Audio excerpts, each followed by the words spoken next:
So today, I want to talk about how to look younger instantly. Okay, this is what you do. Very, very important. Start to find some new friends that are a lot older than you. And just start hanging out with them, and you're going to look a lot younger. But in all seriousness, there's really two viewpoints to look at when trying to, youthful. The outside-in approach versus the inside-out approach. So many people are focused on trying to look younger from the outside in. They're using all sorts of facial creams and different things that are putting in your face too. Like anti-wrinkle things and creams and lotions. And all sorts of things, not to mention surgery and those things as well. But what about from the inside out? What are some things you can do to change your youthful appearance from the inside? Well, let's start right at the most important thing. And that would be something called age-advanced glycation. End products. That is a combination of a sugar and a protein that is bonded and stuck together. These get stuck in the body and they accumulate, and they make you look older. And they create all sorts of chronic inflammation and chronic disease. So if you were to take, I don't know, barbecued ribs, for example, you have sugar sauce on these ribs, and they're heated. So heat tends to cause this chemical reaction to occur. And so there's a lot of different meals that we cook, like meatloaf, for example. And it can even be proteins and junk food. Right, that's just processed. It's highly heated, but it can also be the amount of sugar that you're eating that goes into your own bloodstream. And you have heat inside your body, and it starts to interact with your own proteins. Okay, you have something in your blood cells that called hemoglobin. There's this thing called A1C. What is that? That is the measurement of how much glycated protein that you have. And it gives you a number. So you can kind of look at on a scale from good to bad. And you can kind of from that determine your blood sugars over a period of 3 months. These ages are behind a lot of problems with just looking old. Okay, but you also have something else that's related. ALI. What is that? That stands for advanced lipoxidation and products. Okay? That is where you have fat that gets bound to glucose or sugar. So ages are our sugar and protein that get stuck. ALIs are sugar and fat that gets stuck. Same thing. It creates chronic inflammation disease and it accumulates. And it makes you look older. Because think about it, you have various proteins in your body. You have a lot of different proteins. I mean, you have proteins in your tendons, your ligaments. You have protein in your blood, but you also have fat membranes too. And then your nervous system and your endocrine system, your brain, and even every cell in your body has a cell membrane made out of fat. Let's say you ate some ice cream, right? Fat with sugar heated, deadly for this process of binding, the sugar with this fat. You have also, French fries, right? Because you have high heats with the starch, which is a carb which can turn into sugar really fast. And then the fat, the oil that they cook with, then you have the cereals and the chips, the donuts, etc. etc. Now when we talk about, this ALI, the one that affects the lipids, if we look at just saturated fats and unsaturated fats like seed oils, the seed oils are much worse than the saturated fats because they're more of an unstable fat. And so, if you want to look young, you better avoid those unsaturated fats because they're gonna make you look old really quick. And when I use the word oxidation, talking about the concept of, like, certain parts of your body, just, like, rusting out. Creating what's called free radical damage, which is another thing that's a little confusing. I think the best way to understand that is think about, if you had a plate that's spinning on your finger right now around a circle, and it had different weights on it. And if you took one of the weights off, it would be out of balance. Right, and it would no longer balance because it's not paired anymore. It starts to becoming very radical, and it starts to damage things. Too much oxidation and not enough protection. Like antioxidants. You have this thing called oxidative stress. And the reason I'm bringing this up is because this relates directly to your aging. If you could just balance this thing out back and bring up your antioxidant levels, you can counter all the oxidation in the free radical damage to a major level. Now, as you know, other things also oxidize you as well. Smoking, drinking, pollution, taking drugs, things like that. But what's interesting about this, you always hear someone say, well, know of my grandfather. He smoked like a fiend, and he died at 100 years old. How do you explain that? Well, if you take a look at certain countries where people live a long time, Sardinia, for example, these people that live in the mountains live a lot longer than people that live at the sea level. Okay, and there's an interesting article on this talking about men. Because the men that lived on the mountaintop in Sardinia smoke like a fiend. So wait a second, I thought smoking was bad for you. How could this possibly be? They should be dead by the time they're 60 or 70. How are they living past 100 years old? Well, yes, they do smoke, but they're also consuming a lot of antioxidants. And some of the antioxidants they're eating are actually in the cheese that they eat.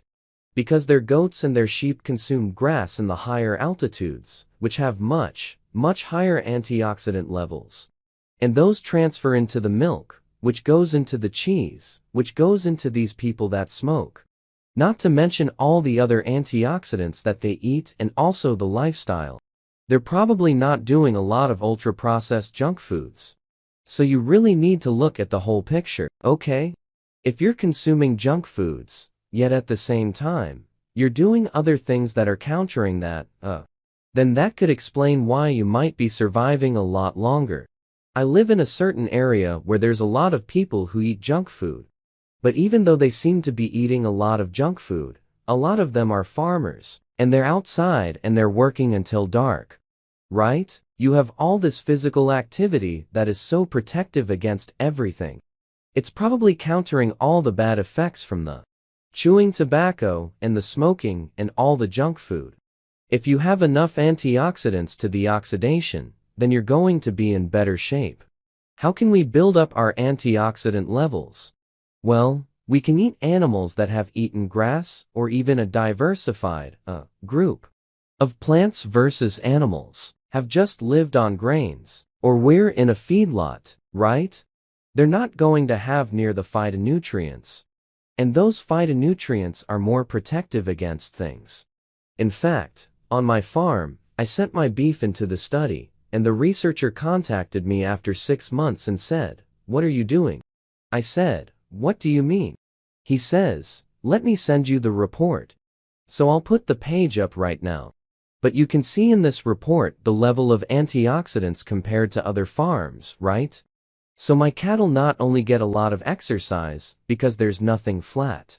There's just mountains up and down, and there's not even a lot of grass. There's just a lot of different weeds and different plants and different herbs, which obviously is contributed to these phytonutrients. And so when you go to, like, Europe, France and Italy, we have some cheese where these goats and sheep that have lived on different types of grasses and higher altitudes, I think they're more protective. But another viewpoint could be this. These anti-nutrients can create an epigenetic effect, just like exercise does right on our bodies. When you exercise, you actually damage your body. That then causes an adaptation, and you become stronger. The same thing with cold therapy, or heat therapy, or fasting. Well, what about some of these, plant-based chemicals? Right. It could be doing the same thing. We don't know yet, but with time, I think we'll figure this out if we want to build up our own antioxidants. And I'm talking about endogenous. That means from within our body makes these antioxidants. There's various ways we can do that, okay? Now, what is autophagy? Autophagy is a condition where your body starts to recycle damaged cells and damage things within cells to repurpose them for new cells. And autophagy can also help you look younger as well. Now, if we look on the posing scale of that frequent eating a lot of sugar, eating a lot of grains, Eating a lot of ultra-processed foods will stop autophagy. Now, what do I mean by ultra-processed foods? Well, if we just take a look at the definition of the word processed, what does that mean? It means to change something, to alter something, to modify something, as in modified food starch. Right. And if we add this other word before it, called ultra, we're talking about extreme change, okay? And making it so dead. Those are the foods that are on the bottom level, that aren't really even foods. They're chemicals, and the more of those foods you eat, the older you're going to look, the more unhealthier you're going to look. Those things are designed to sit on the shelf for a long time. And if you think about it, even the bugs won't eat them. The other thing about creating a useful appearance is to make sure that your liver is working, especially with this thing called bile. Bile is made by your liver, and it helps you extract fat-soluble nutrients from the food that you eat. So what depletes bile going on a low-fat diet? This is why if you're on a low-fat diet, your skin, your hair dries out. It doesn't look as healthy. There's a diet out there. It's called Ideal Protein, and they use soy protein isolates, which is like this modified soybean. Right. And, like, a powder. And they use other ingredients that are really cheap. So it's kind of like a low-fat version of keto because it's low-carb. I have noticed in practice that when people do this diet, they lose weight, but they start to look kind of older, they look dried out. Also, if we look at the type of fat that you should be eating, the saturated fats are very stable, the unsaturated fats are very unstable. And this is why when you buy these seed oils at the store, and they're sitting out, what's keeping them from going rancid? They're already rancid, so when you consume them in salad dressings, mayonnaise, basically it's in most of the foods in the grocery store. So you really have to start reading the labels. And if it says soy oil, canola or cottonseed oil or safflower oil or sunflower seed oil, I would avoid those. And on your salad, I would put real extra virgin olive oil, maybe some vinaigrette. Now, I do want to bring up this point on cholesterol. Cholesterol has a purpose, and the purpose of cholesterol is to help make hormones. Also, the cholesterol is needed to make cell membranes. So when someone is either on a statin drug which blocks cholesterol, or they're on a low saturated fat diet because they've been told they have to replace their saturated fats with the unsaturated fats, which is probably the biggest mistake in history because it's created more problems, especially obesity, than anything else. If you take a look at the graph of obesity over time, sugar actually has gone down.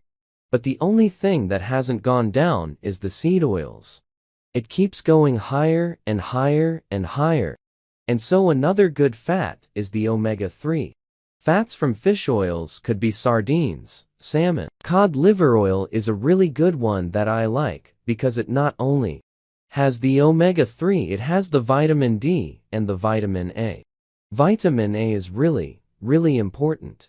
Vitamin A supports all of your skin, both externally and also inside your body. One of the best sources of vitamin A is from egg yolk. Now, you can also get an omega-3, or at least a precursor. It's called ALA, from walnuts. Okay, but I would recommend getting the sprouted walnuts or just buy walnuts.